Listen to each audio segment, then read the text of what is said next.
ప్రకాశం జిల్లా కాంగ్రెస్ ఎస్సీసీల ఆధ్వర్యంలో doctor BR Ambedkar 134వ జయంతి ఘనంగా నిర్వహించారు. కలెక్టరేట్ వద్ద గల డాక్టర్ బిఆర్ అంబేద్కర్ విగ్రహానికి పుష్పాంజలి ఘటించారు. డాక్టర్ బిఆర్ అంబేద్కర్ సేవలను స్మరించుకుంటూ ప్రసంగించారు. కార్యక్రమంలో పార్టీ ఎస్సీసీల అధ్యక్షుడు మన్నం ప్రసన్నరాజు, జిల్లా కాంగ్రెస్ పార్టీ అధ్యక్షుడు షేక్ సైదా, సంతనూతలపాడు నియోజకవర్గ కోఆర్డినేటర్ పాలపర్తి విజేష్రాజ్, బీసీసీల అధ్యక్షుడు నటే సుబ్బారావు, జిల్లా legal cell chairman Sudarshi Ravi, KKC chairman Ungarala Srinu, మాజీ జిల్లా అధ్యక్షుడు రసూల్, సోషల్ మీడియా అధ్యక్షుడు సుధీర్, గోరంట కోటేశ్వరరావు, మద్దిపాడు మండల పార్టీ అధ్యక్షుడు కొనిజేటి గురుబాబు, మాజీ జడ్పీటీసీ బొడ్డు సతీష్, పైనం మధు, యమన కోటేశ్వరరావు తదితరులు పాల్గొన్నారు.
ఆశయాలను కొనసాగిస్తాం డాక్టర్ బిఆర్ అంబేద్కర్ ఆశయాలను కొనసాగిస్తాం. జిందాబాద్ కాంగ్రెస్ పార్టీ, జిందాబాద్. జిందాబాద్ కాంగ్రెస్ పార్టీ, జిందాబాద్. వర్ధిల్లాలి కాంగ్రెస్ పార్టీ, వర్ధిల్లాలి.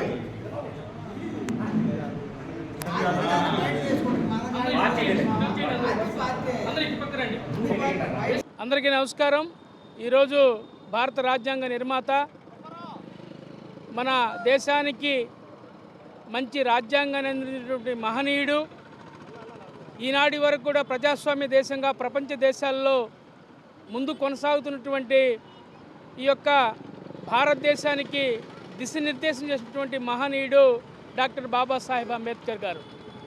ఆయన చిన్నతనం నుంచి కూడా అస్పృశ్యతకు గురి అయి, మరి అంటరానితనానికి గురి అయి, అనేక అవమానాలను భరించి ఒక ఉన్నత విద్యావంతుడిగా ఆయన విద్యను కొనసాగించి, అలాగే మరి కాంగ్రెస్ పార్టీ సహకారంతో కేంద్ర మంత్రిగా, అలాగే రాజ్యాంగ నిర్మాతగా ఆయన చేసినటువంటి సేవలు అమోఘమైనవి అని చెప్పి ఈ సందర్భంగా నేను తెలియజేస్తా ఉన్నా.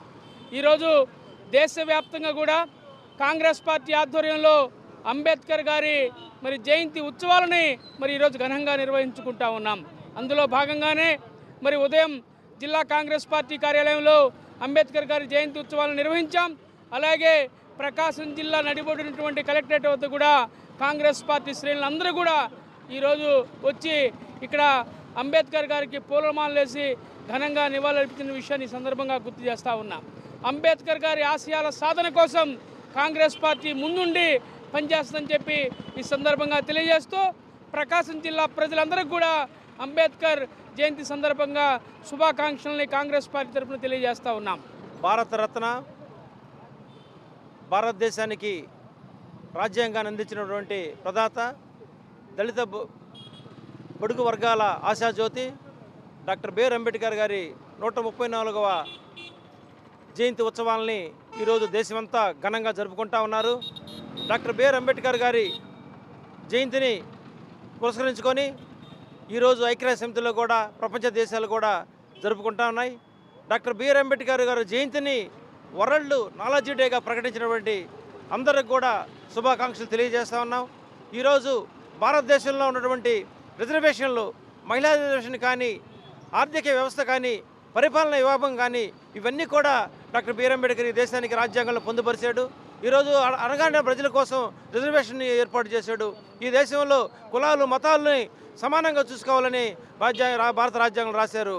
అలాంటి దాన్ని ఈరోజు కొన్ని పార్టీలు ఆ బీజేపీలో వాళ్ళు ఉన్నటువంటి ప్రభుత్వం రాజ్యాంగాన్ని మార్చాలని ఈ భారతదేశాన్ని నాశనం చేయాలని కంకణం కట్టుకున్నాయి. కానీ మేము ఒకటే చెప్తున్నాం, ఈ దేశంలో ఈ భారతదేశంలో భారత రాజ్యాంగం ఇప్పుడు అమలవుతూ ఉంటుంది. డాక్టర్ బిఆర్ అంబేద్కర్ గారికి మేము ఎప్పుడు జీవములు తెలుపుతూనే ఉంటాం. 1,00,000 సార్లు కాదు, 100 సార్లు కాదు, 1000 సార్లు, లక్షల సార్లు డాక్టర్ బిఆర్ అంబేద్కర్ జేబీఎం తెలుపుతూ ఉంటాం. ఈ భారతదేశం డాక్టర్ బిఆర్ అంబేద్కర్ రాసిన రాజ్యాంగంలోనే ఈ భారతదేశం బాగుపడుద్ది, సస్యశ్యామలంగా ఉంటుందని కాంగ్రెస్ పార్టీని తెలియజేస్తూ ఈ ప్రజలకందరూ కూడా ప్రకాశం జిల్లా ప్రజలకి కాంగ్రెస్ పార్టీ ఎస్సీసీఎల్ తరపున శుభాకాంక్షలు తెలియజేస్తా ఉన్నాం. ఈరోజు భారతరత్న మన భారత రాజ్యాంగ నిర్మాత డాక్టర్ బిఆర్ అంబేద్కర్ గారి 134వ జయంతి కార్యక్రమాన్ని దేశవ్యాప్తంగా కూడా ప్రపంచవ్యాప్తంగా కూడా ఘనంగా జరుపుకుంటా ఉన్నారు. మరి ఈరోజు దేశంలోని ప్రతి దళిత వాడలో కూడా డాక్టర్ బిఆర్ అంబేద్కర్ గారి జయంతి కార్యక్రమాన్ని ఒక పెద్ద పండగలాగా నిర్వహించుకుంటున్న సంగతి మనందరం కూడా గమనించాలి.